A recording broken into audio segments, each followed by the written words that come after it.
Welcome aboard. My name is Sharia, and you're listening to a brand new episode of the Aviation Files, the best podcast for all aviation enthusiasts. In today's episode, we will cover JAL's first A350 taking flight, a Russian IL-76 crashing, China's plan to showcase their new aircraft, and yet another Atlas Air 747 having an emergency. So without further ado, let's begin. First up is Japan Airlines' first A350-1000 flight to New York's JFK.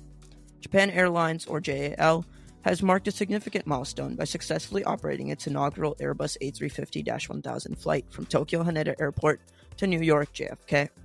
The airline, a major player in the aviation industry, is set to expand its fleet with 13 of these state-of-the-art next-generation wide-body aircraft, primarily focusing on routes connecting major European and North American cities. The first revenue Airbus A350-1000 service took place on January 24th with flight JL6 departing Tokyo Haneda Airport at 11:40 and landing at New York JFK around 9:31 on runway 4R. This achievement comes more than 4 years after JAL commenced operations with the smaller A350-900 variant in 2019. The move to the A350-1000 is part of JAL's strategy to replace its aging Boeing 777-300ER fleet. JAL received its initial A350-1000 airframe on December 15th, paving the way for a fleet transition. The airline anticipates the delivery of a second plane before March 31st, 2024, allowing for the introduction of a daily A350-1000 frequency between Haneda and JFK. Currently, as JAL has just one operational A350-1000, the HND to JFK route is serviced every other day. Flight tracking data from Flight Radar 24 reveals that the aircraft with registration JA01WJ is presently operating the return leg to Tokyo. The return flight JL5 is on approach to Haneda Airport at the time of recording. The second A350-1000 with registration JA02WJ departed Toulouse on January 13th, embarking on a 12-hour journey to Haneda Airport.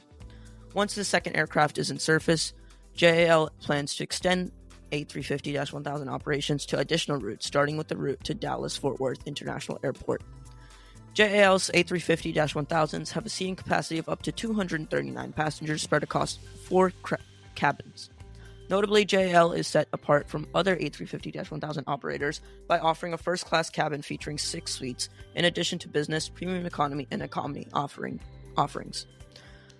This contrasts sharply with some other operators like French Bee, whose A350-1000 configuration accommodates 480 passengers, with 40 in premium economy and 440 in economy. JAL's commitment to comfort and efficiency positions its A350-1000 fleet as a significant upgrade for long-haul passengers.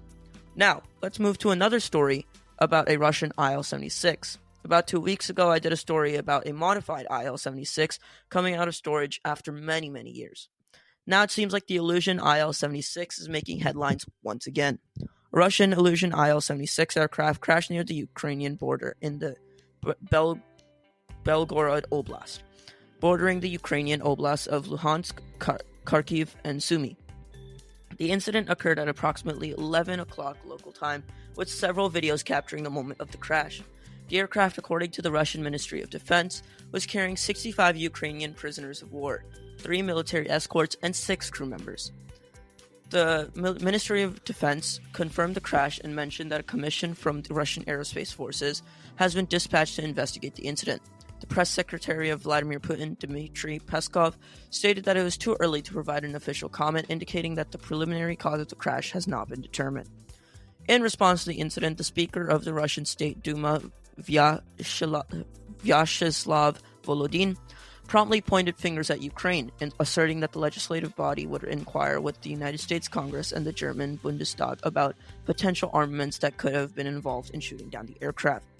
Andrei Kartapalov, the State Duma's head of the Defense Committee, suggested that the Illusion IL-76 might have been targeted by either a Patriot surface-to-air missile or an Iris-T air-to-air missile, insinuating that Ukraine might have shot down its own soldiers.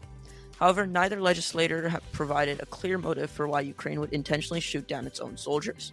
Ukrainian news agency Ukrinform reported that the Illusion IL-76 was also carrying missiles for the S-300 surface-to-air missile system, which had been used in shelling border regions of Ukraine. While the Ukrainian Air Force did not immediately comment on the incident. They issued a warning to Ukrainian citizens at 11:41 local time about potential missile attacks in the Kharkiv and Donetsk oblasts. This incident follows closely on the heels of the Ukrainian Air Force shooting down 2 Russian aircraft, a Beriev A-50 and an Ilyushin Il-22, on January 14, 2024. The A-50 is a modification of the Ilyushin Il-76 and serves as an airborne early warning and patrol aircraft, while the Il-22 managed to land at Anapa International Airport in Krasnodar Krai, Russia. The A-50 crashed into the Sea of Azov. The captain of the Il-22, Viktor Klimov, was confirmed to have been killed during the attack. The situation remains tense as investigations unfold, and both sides offer varying narratives regarding the incident. Next, let's look at China's plan to showcase their COMAC C919 at the Singapore Air Show. The Commercial Aircraft Corporation of China, COMAC or COMAC, is gearing up to introduce its C919 aircraft, poised as a formidable rival to the Airbus A320neo and Boeing 737 MAX families, at the upcoming Singapore Air Show. Following its aerial debut over Hong Kong's Victoria Harbour, the C919 is slated to be part of the flying displays during the biennial event scheduled from February 20th to 25th. Although the Singapore Air Show may not enjoy the same level of prominence as other international aviation showcases like the Paris or Farnborough International Air Show or the Dubai Air Show, it seems as a significant platform for industry players to spotlight their cutting-edge products directly to their target audience.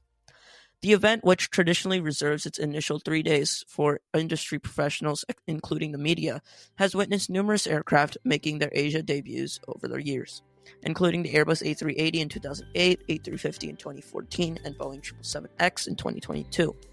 Notably, the Singapore Air Show has been instrumental in providing a platform for manufacturers like Airbus and Embraer to showcase their latest offerings, such as the Airbus A220-300 and Embraer's E190-E2 in the 2022 edition. This year, it marks the trade event debut of the COMAC C919, underscoring its growing significance on the global aviation stage. While the C919 has primarily received orders from Chinese carriers, airlines in the Asia-Pacific region have shown interest, with Gallop Air and Transnusa among those exploring the potential of integrating the C919 into their fleets. Gallop Air, based in Brunei and supported by Chinese investors, has already committed to a letter of intent for 30 aircraft, split between 15 ARJ21s and 15 C919s. The ARJ21, another offering from COMAC, is set to be delivered to Gallop Air in Q3 2024. Similarly, Transnusa, based in Indonesia and currently operating 2 COMAC ARJ21 aircraft, has expressed enthusiasm for the C919. In August 2023, Transnusa CEO Datuk Bernard Francis praised the ARJ21, expressing interest in acquiring the C919. The C919, having embarked on its commercial journey from China Eastern Airlines in May 2023 following its delivery in December 2022, has gradually expanded its operational footprint. COMAC has delivered additional C919 units to China Eastern Airlines, with all 4 currently actively flying, according to CH Aviation data. As the aviation industry eagerly anticipates the Singapore Air Show, the participation of the COMAC C919 adds a compelling dimension to the event, positioning it as a platform to watch the latest advancements in the dynamic world of commercial aviation. In the span of just 1 week, there have been 2 notable incidents involving Atlas Air's Boeing 747-8F aircraft, which leads us to our next story. Concerns have been raised about the safety and reliability of the 747-8F, especially with Atlas Air, since just last week I did a story on Atlas Air 747 making an emergency landing at Miami Airport. The most recent incident unfolded at Anchorage this time, Ted Stevens International Airport, where an Atlas Air Boeing 747-8F experienced a number 4 engine pod strike during its attempt to land on runway 07R at 15:22 UTC. Despite the alarming situation, the experienced crew opted for a go-around and has subsequently executed a safe landing on the same runway approximately 13 minutes later. The aircraft involved in this incident was an Atlas Air Flight 5Y8938, a 1-year-old Boeing 747-8F freighter with the registration N860GT and manufacturer serial number of MSN 67147. The flight was operating the final leg of a three-way rotation originating in Seoul, South Korea, with stops in Chengdu, China, and Seoul again before reaching its destination in Anchorage. The challenging landing conditions were exacerbated by poor visibility with an indefinite ceiling and a vertical visibility of 100 to 200 feet above ground level. The horizontal visibility on runway 07R was reported to be 1,800 feet, variable to 6,000 plus feet. It's worth noting that this incident closely follows another event involving an Atlas Air Boeing 747-8F just a week earlier. In that instance, the aircraft registered as N859GT was forced to return to Miami International Airport shortly after taking off from San Juan Luis Muñoz International Airport. The number 2 engine of the aircraft was observed shooting flames, prompting the crew to execute a safe return to Miami. However, tracking data from Flight Radar 24 indicates the aircraft has remained grounded at the airport since the incident, raising questions about the extent of the damage and the necessary repairs. In addition to the operational details of these incidents, it's crucial to consider the background of the aircraft involved.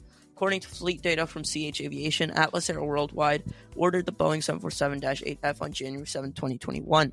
The freighter took its inaugural flight on April 22, 2022, and was officially delivered to Atlas Air on May 27, 2022. As of August 31, 2023, this aircraft had accumulated 5,574 flight hours and 884 flight cycles, boasting an average daily utilization rate of 11 hours and 13 minutes.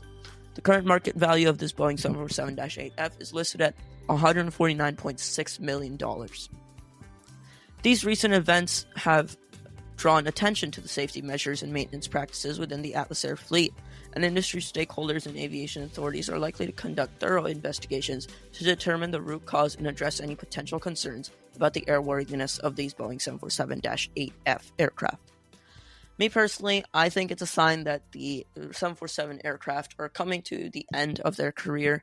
747 has been my favorite aircraft ever since I got into aviation as a hobby. And it is sad to see incidents like these occurring, but I do think it indicates the end of the 747 era. That's all for today's episode. Do make sure to support my podcast however you can, and check out my Instagram at The Aviation Files for more fun and exciting aviation updates. Until next time.